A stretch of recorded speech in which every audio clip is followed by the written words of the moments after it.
Kenapa ketika berta'aruf dibilang senang, tapi setelah menikah malah tidak senang? Nah, berarti kemungkinan ta'arufnya bukan ta'aruf yang sempurna. Karena ta'aruf yang sempurna itu bukan cuma sekali ketemu, kemudian ngomong sama orang tuanya, kemudian menikah. Ada menanyakan, bahkan ya mungkin kesannya lebay, tapi penting visi misi kehidupan rumah tangganya.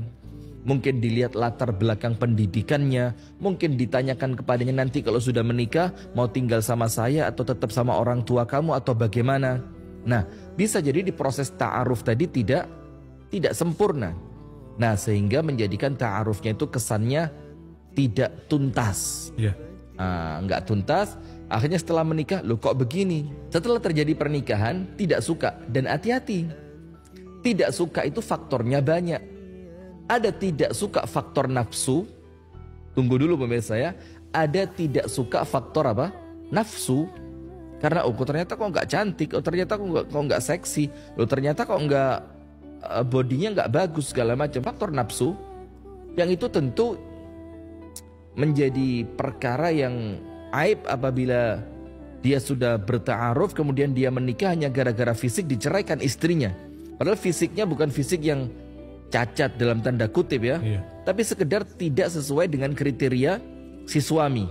Nah, maka hati-hati. Kemungkinan yang pertama Anda tidak suka karena fisik. Kalau itu bukan alasan untuk bercerai. Kemudian yang kedua, ada penipuan ketika ta'aruf dan itu boleh bercerai. Misalkan dia mengatakan masih gadis, ternyata setelah menikah ketahuan bahwa dia tidak lagi gadis.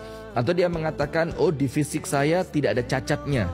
Ternyata ketika malam pertama diketahui di bagian tubuh yang sebelumnya tertutup ada cacatnya. Maka kemudian dia boleh menceraikan istrinya karena ada sesuatu yang sebelumnya ditutup-tutupi dan tidak dijelaskan.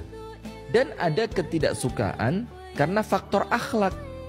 Yang mungkin setelah dia menikah, setelah sebulan, loh kok akhlaknya seperti ini. Yang mungkin tidak dia fahami ketika dia awal ta'aruf. Tidak terbuka, tidak jelas. Nah, maka itu masih ada alasan untuk dia menceraikan istrinya.